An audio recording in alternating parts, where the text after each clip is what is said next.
Polisi hari ini akan mengumumkan status hukum istri Irjen Verdi Sambo, Putri Chandrawati, dalam kasus dugaan pembunuhan berencana Brigadir Yosua Huta Barat. Putri kini dilaporkan ke polisi karena diduga membuat laporan palsu soal pelecehan seksual. Kuasa hukum Putri, Patra M. Zen bahkan mengaku kena prank alias dibohongi kliennya. Kita minta penegasan supaya Ibu Putri segera dijadikan tersangka dan kawan-kawan. Nah, sudah dilaporkan. Saya yang melapornya, atas nama saya. 340, 338, 351, 3. Tapi nanti akan ada lagi 4 laporan lagi ditambah gugatan perdata perbuatan melawan hukum. Pusaran kasus hukum yang menerjang istri Irjen Verdi Sambo, Putri Chandrawati, semakin kencang. Kuasa hukum keluarga Brigadir Yosua kini melaporkan Putri dan suaminya Verdi Sambo ke polisi karena diduga membuat laporan palsu yang menuduh sang ajudan melakukan pelecehan terhadapnya.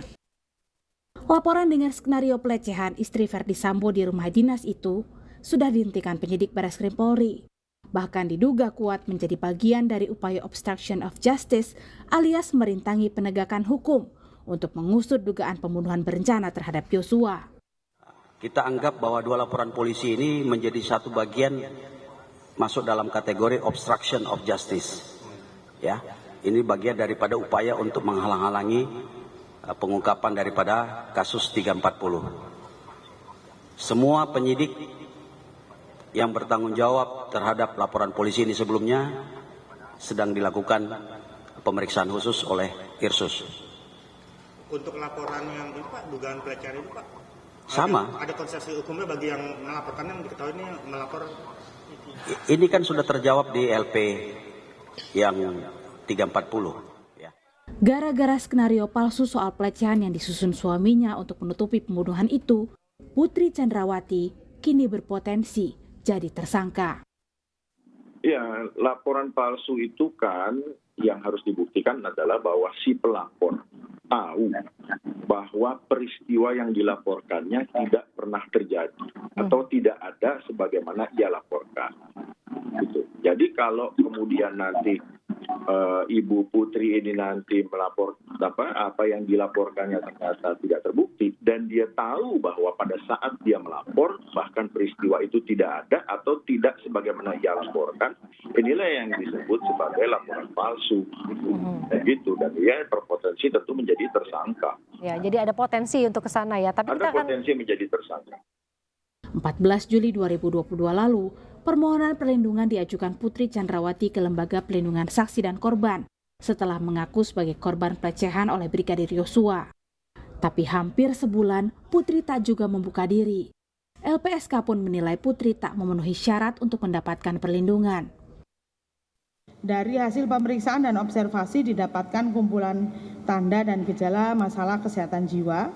Pemohon tidak dapat disimpulkan untuk memenuhi kriteria untuk dapat dipercaya terkait dengan peristiwa kekerasan seksual, percobaan pembunuhan, tempus dan lokus karena tidak diperoleh keterangan apapun sebagai akibat dari kompetensi psikologis yang tidak memadai.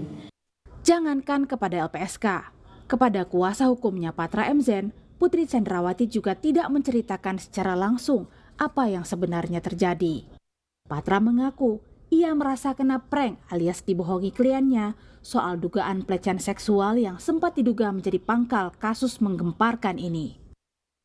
Pada waktu LP itu kan terjadi di Duren 3. Persis. Dan ternyata itu tidak terjadi di Duren 3. Persis. Jadi kalau Anda masih yakin terjadi pelecehan seksual? Jadi yang saya mau sampaikan ini adalah saya pun ya diberikan informasi yang keliru. Oke, jadi maksudnya apa? Anda kena prank juga? Ya kalau bahasa sekarang ya kena prank juga lah. Seorang kuasa hukum juga kena prank? Dibohongi? Landasannya kan saling percaya. Itu yang selalu Anda katakan. Iya. Hubungan antara klien dan kuasa hukum adalah trustworthy, saling percaya. Betul ya.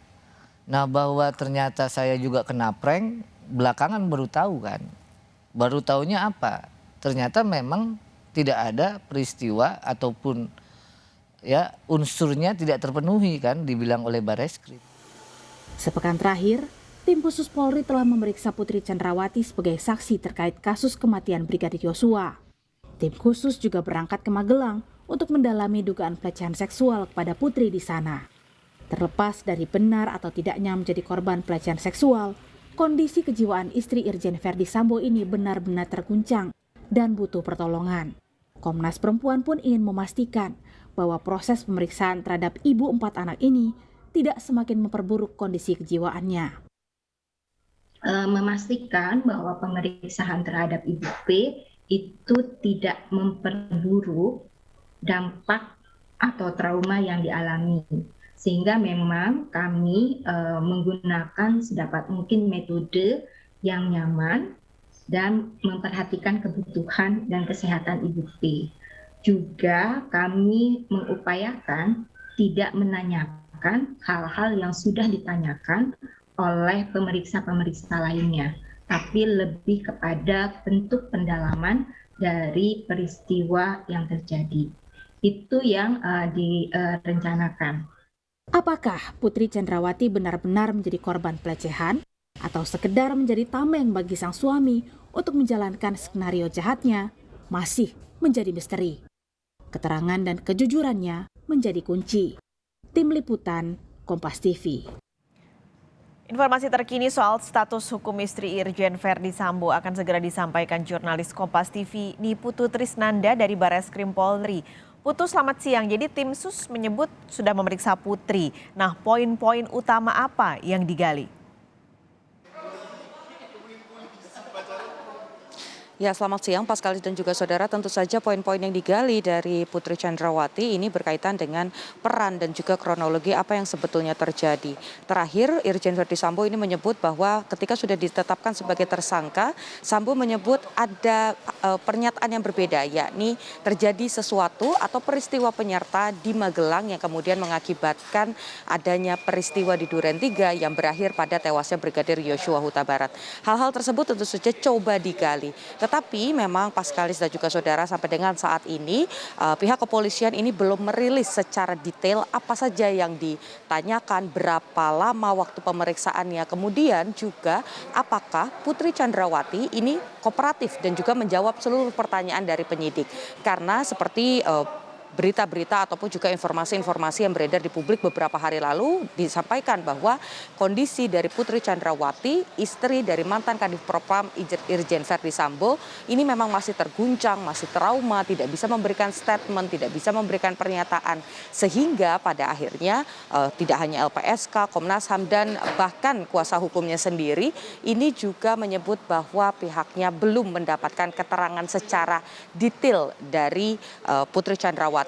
Dan informasinya nanti pada hari ini, tepatnya pada pukul 13.30 waktu Indonesia bagian Barat atau tepatnya pada 1:30 siang ini, pihak kepolisian yakni dari tim sus dan juga bersama dengan jajaran humas ini akan menyampaikan konferensi pers terkait dengan apa yang ditemukan. Bukan hanya terkait pemeriksaan Putri Chandrawati saja, tetapi juga terkait dengan hasil dari penyidikan yang dilakukan oleh penyidik Barreskrim Polri di Magelang beberapa hari lalu. Jadi informasi yang berhasil kami himpun, Paskalis dan juga saudara, kemarin juga sempat dilakukan proses penyidikan di Magelang, bukan hanya di kediaman Irjen Verdi Sambo saja yang ada di Magelang, tetapi juga ada pemeriksaan di sejumlah titik yang lain. Apa hasilnya? Apakah ada temuan baru? Ada barang bukti yang disita? Ini yang juga kita tunggu nanti pada saat konferensi pers pukul 13.30 waktu Indonesia bagian Barat. Paskalis. Oke, apakah nanti juga akan disampaikan putus status hukum Putri Chandrawati ini akan diumumkan juga oleh pihak kepolisian pada pukul 13.30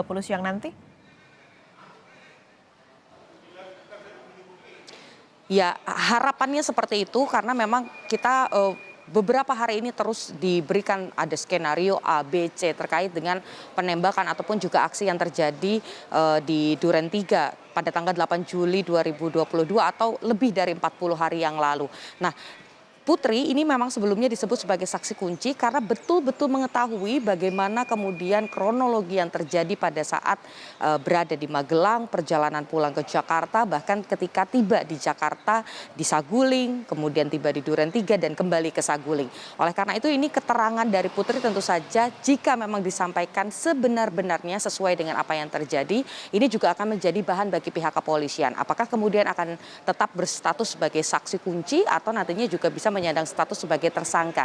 Karena di satu sisi Paskalis dan juga saudara di luar dari perkembangan kasus dugaan pembunuhan berencana Brigadir Yosua, kuasa hukum keluarga Brigadir Yosua ini juga melakukan pelaporan terkait sejumlah hal, baik itu pada Putri Chandrawati ataupun juga kepada Irjen Sambo, yang diantaranya ada 5 laporan, salah satunya terkait adanya pengakuan palsu atau aduan palsu. Nah, ini juga yang nantinya akan kami konfirmasi lebih lanjut lagi, apakah kemudian laporan-laporan yang dilayangkan oleh kuasa hukum dari pihak keluarga Yosua, Kamarudin, ini juga nantinya akan disatukan dengan kasus ini menjadi satu konstruksi kasus yang sama, atau nantinya akan ditangani dalam konstruksi kasus yang berbeda. Kita masih menunggu Paskalis dan juga saudara perkembangan dari kasus dugaan tindak pidana pembunuhan berencana oleh mantan Kadif Propam Polri Irjen Verdi Sambo.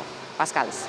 Terima kasih Niputu Trisnanda melaporkan langsung dari Bareskrim Mabes Polri Jakarta. Terima kasih.